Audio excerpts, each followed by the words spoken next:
Shalom Vracha, on va parler pour la deuxième partie du Seder de Pessah.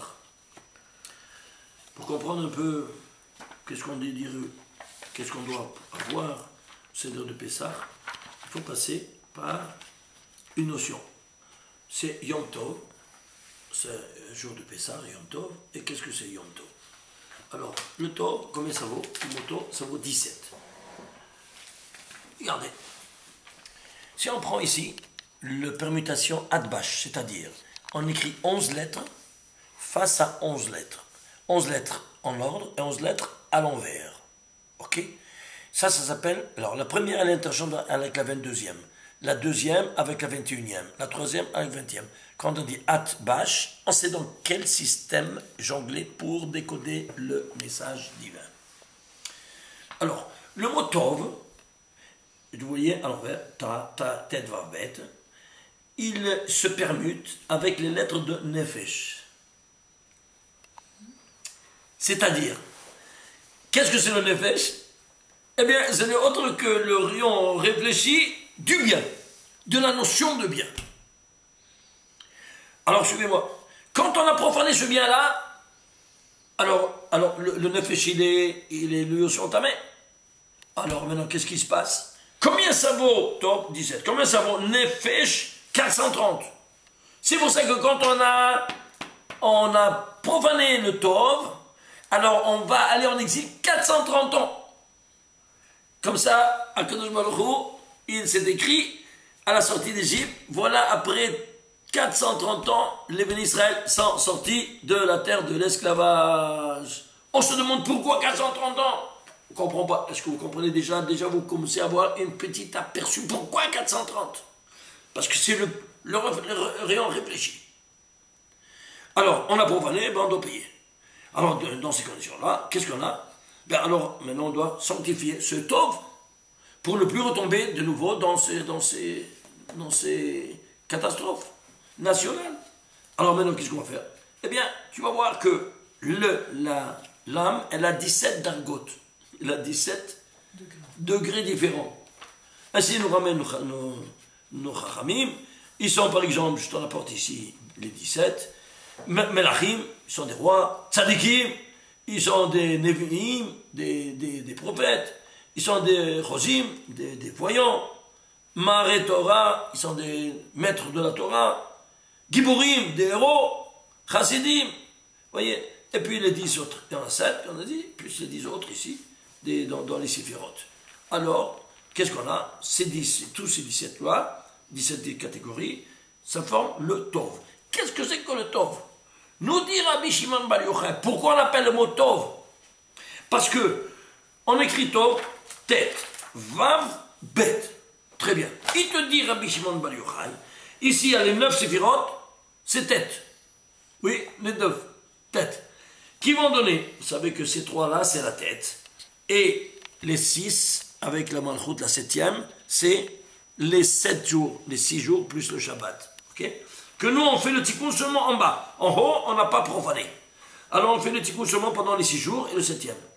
Dans l'espace, les 6 directions spatiales et le centre. Ok? Ainsi de suite. Et la matière, elle se trouvera dans les 6 temps, dans les 6 espaces. Et la 7e, elle devra être inactive. Puisque le Shabbat, c'est le centre, il a une staticité, une inactivité totale. Voilà donc qu'on a ici, comment on voit, comment on doit sanctifier le Shabbat. Alors ceci étant dit, alors ici, qu'est-ce qu'on a? On a que les 9, le tête, ils seront centralisés dans les 6, c'est le Vav, qui vont donner à la Malchut que c'est la maison qui reçoit toute cette abondance pour agir en bas. Comment on dit la maison? Bait. Bait, écrit Bait, c'est le nom de la lettre Bet. Bet Yutev. Alors, Tav, tête, Vav, et ben, ça fait Tov. Alors, le Tov, c'est quoi? C'est toute cette infrastructure métaphysique que nous devrons sanctifier à Yom Tov, à chaque chose qui a quelque chose de bon, de bien. Dit le Baal Shem Tov, il a une étincelle du divin. Et cette étincelle vient d'où? D'ici, du monde métaphysique. Vous comprenez maintenant? Alors quelque chose qui est amer, quelque chose qui répugne l'œil ou l'odorat des cinq sens, il est le contraire, c'est dans l'impureté. Et c'est pour ça que l'âme, elle s'approche de ce qui est bien, de ce qui est beau, ce qui est agréable, et s'éloigne de ce qui est répugnant. C'est clair, pourquoi? Parce que la neshama, elle vient d'ici, alors elle doit être sanctifiée dans ces conditions-là. Alors c'est pour cela que, par exemple, c'est décrit, Vaïsra et Israq, Vaïsra, Israq, Baal et Saï, Vaïmtsa, Meachari. Il a recueilli sans mesure. D'où ça vient? Regardez ici, s'il vous plaît. Israq. Ouais, tu t'approches. Regarde. Israq. C'est le yod avec le tzadi. Le yod, c'est 10. Par 90, c'est 900. Et le het, c'est 8. Par 100, ça fait 800. 900 plus 800, ça fait 1700. C'est 100 fois 17. Alors c'est pour ça qu'il a planté Vaïsra. C'est-à-dire Vaïsra, il a planté. Yod Zain, comment tu écris? Yod Zain 17 avec le Ra. C'est-à-dire il va maintenant planter pour éliminer ce Ra. Et alors il a fait ça, il va recevoir au centuple 1700. Son nom, il le témoigne. Oui, ça? Incroyable, hein? Ah bon, ça c'est une petite... chacun il a. Alors qu'est-ce qu'on a ici? On a, que j'ai été chercher maintenant, nos origines. Si on est de provient du bien, eh bien, l'origine de tout l'univers, c'est les 7 jours de la création. Ça, c'est le récit des 7 jours. J'ai trouvé le nom Israël codé en trois codes. 232, en lettres 232, en sceau de 7 lettres, ici dans le récit du Shabbat, et en sceau de 50. Total 289, c'est 17 par 17. Alors, tu vois que nous, on est ici, le bien et le bien. Il n'y a pas le bien et le mal. Il y a le bien et le bien qui se multiplient, ça devient 289. Donc, nous, on provient de cette source de tout, du monde métaphysique du Tov. Alors, si c'est ainsi, la Torah va nous témoigner de tout ça. Comment? En écrivant toute la Torah, il y a 80 000 mots, 79 977 pour la précision. Eh bien, parmi les 79 977, il n'y a que 17 mots différents qui ont Gematria 17. C'est-à-dire, quand il y a une constante pareille, elle doit se trouver à tous les niveaux, même au niveau macro-dimensionnel, qui est toute la Torah, qui vient de témoigner ce rapport. Alors, ceci étant dit, ça c'est le niveau micro-individuel. Au niveau macro-national, la naissance a été à la sortie d'Égypte. Alors, qu'est-ce qu'on va faire? Eh bien, on va nous donner le biberon. Quel biberon? Eh bien, c'est ça. Regardez. Ici, c'est là. Ici, j'écris plus le. Voilà, on voit plus ici. Alors, les 3 matzot. La matzah première, c'est la chorma. La matzah deuxième, la bina. Et la troisième, c'est la da'at. Chacun, il aura 17 par 17. Comment? On va voir tout de suite. Chesed, c'est le 0A. Le 0A, c'est comment on appelle, le chose de l'agneau. Ouais. Et ça, c'est la betza dans le gvura. C'est des betza, la gvura, c'est la rigueur. Et tiferet, c'est le maror. Maror, comme tout le monde connaît, c'est quoi le maror? Netzach, c'est le haroset. Hod, c'est le karpas. Et Yesod, c'est la Hazeret. Tout ça qui sera donné à la Malchut, qui est la Kehara. C'est-à-dire, on a dit qu'il reçoit. Ben voilà, c'est le plat sur lequel tu mets tous ces 9 mais. Moraï Rabotai, faites la Gematria 2. Tous ces 9 mots. Oui, combien ça te donne? 2890. C'est-à-dire quoi, 2890? C'est 10 fois ce qu'on a reçu ici. Ça, c'est au niveau micro-individuel, 289. Ici, c'est 10 fois 289.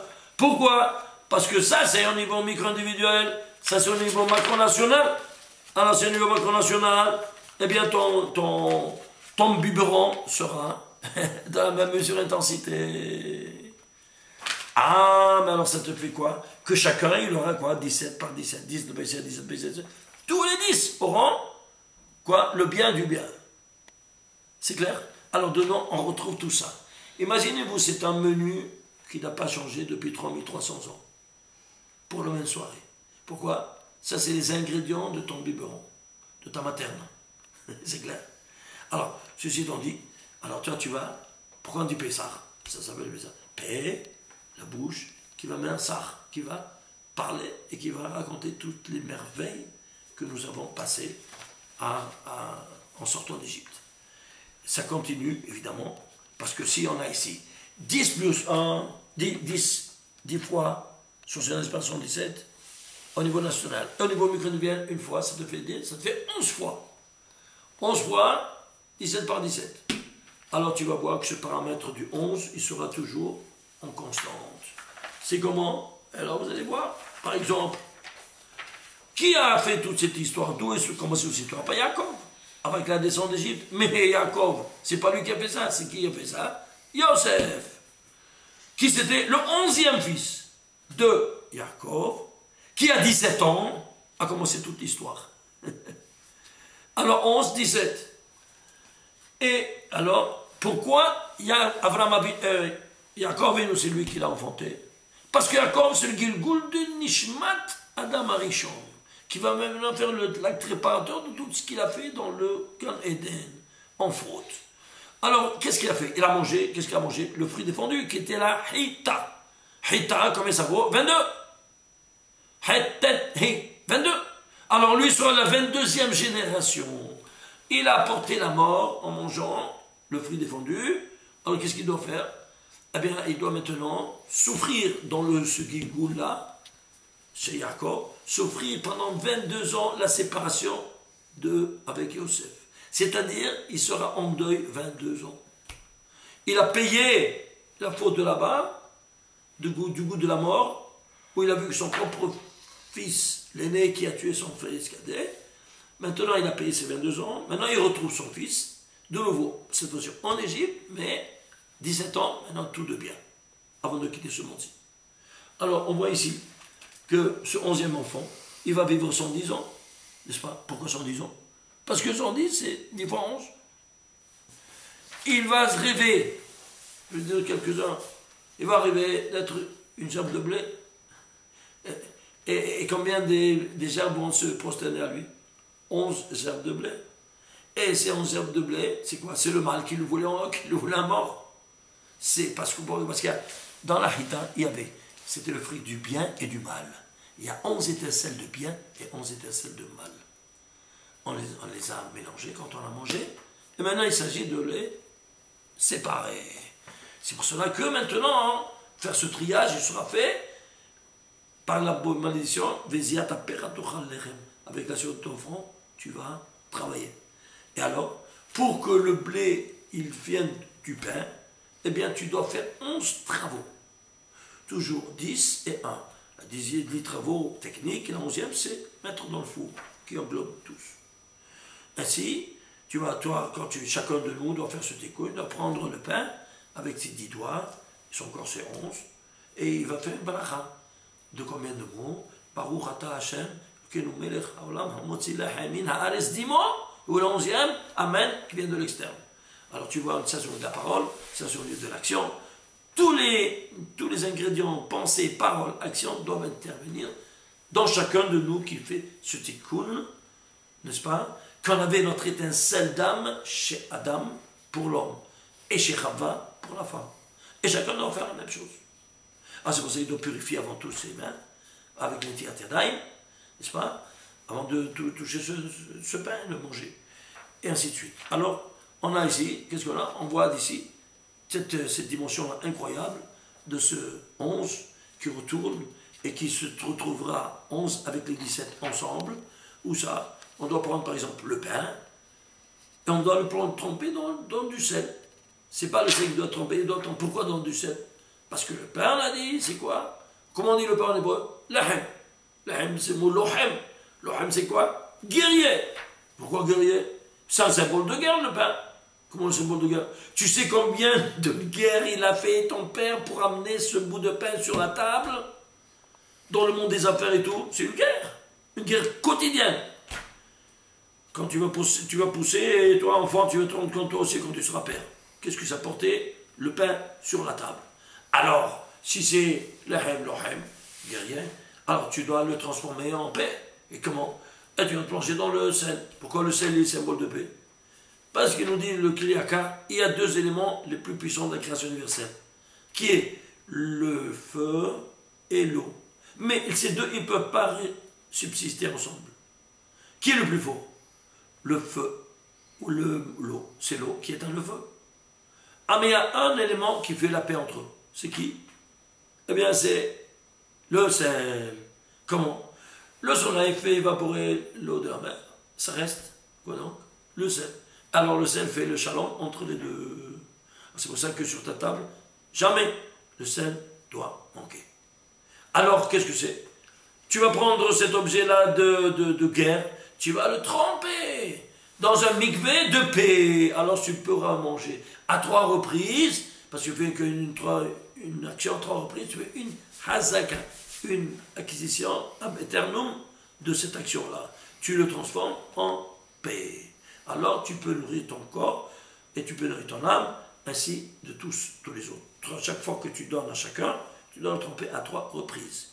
Et où c'est le sel? Voilà, la bouteille. Le sel, c'est quoi? Au niveau chimique, c'est NaCl, chlorure de sodium. Alors on voit le poids atomique de ces deux éléments qui composent le sel. Le chlorure, c'est un venin puissant. Le chlore également. Tu les mets ensemble, ça fait moins par moins, ça fait plus, ça fait un aliment que le corps il a besoin.